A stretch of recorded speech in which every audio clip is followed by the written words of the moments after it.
So ayan na nga mga kakampiso, welcome back to our YouTube channel. At napansin ko nga no mga kakampiso na parang uso yung ganitong boses sa mga vlog.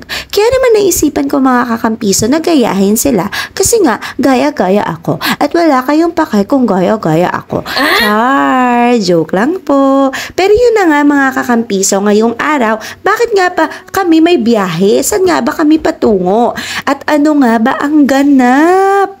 At eto na nga mga kakampiso, i-share ko na. Ayan nga mga kakampiso, birthday nga po ng aming lovely girl, Elora. Kaya naman mga kakampiso, sabay-sabay tayong pumunta sa aming destinasyon.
So ayan na nga mga kakampiso, kitang-kita nyo naman, napakaganda po ng resort na ito. Very relaxing yung place and tahimik. At saka mga kakampiso, mura lang po siya. Swak na swak sa budget natin. Ayan. At higit sa lahat, mabait po ang owner. Very accommodating. Sa katunayan nga mga kakampiso, pinahiram pa ako ng cortina na pang backdrop. Ayan, as you can see mga kakampiso, tumulong pa po siya sa paggawa po ng backdrop namin. Inasikaso niya po kaming tunay. Kaya naman po tuwang-tuwa po kami kay nanay. At ito pa nga po, ito na nga po si T-Burns, nagkukunwari na kasal-kasalan. Ay nako ha, hanapan mo na yan ng groom.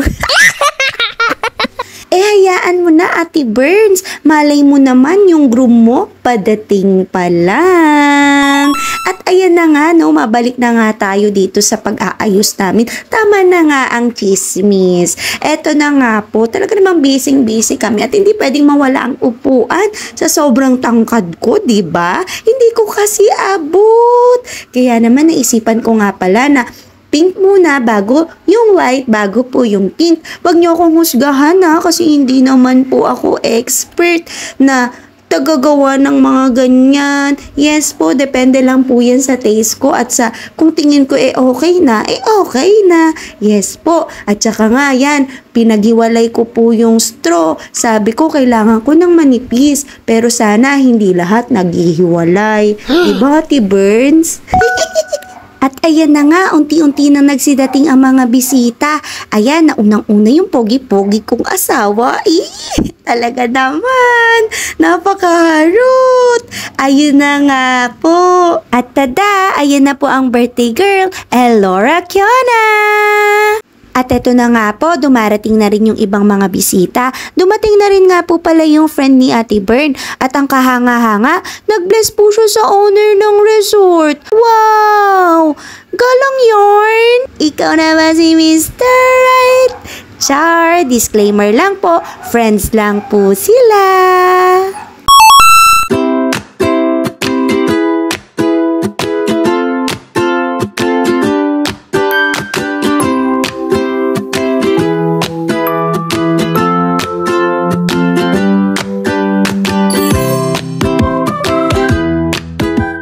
Tada! At ayan na nga po mga kakampiso, ready na po ang food namin. Ang susarap po yan mga kakampiso, pero syempre, picture muna, video muna bago tayo tuluyang kumain.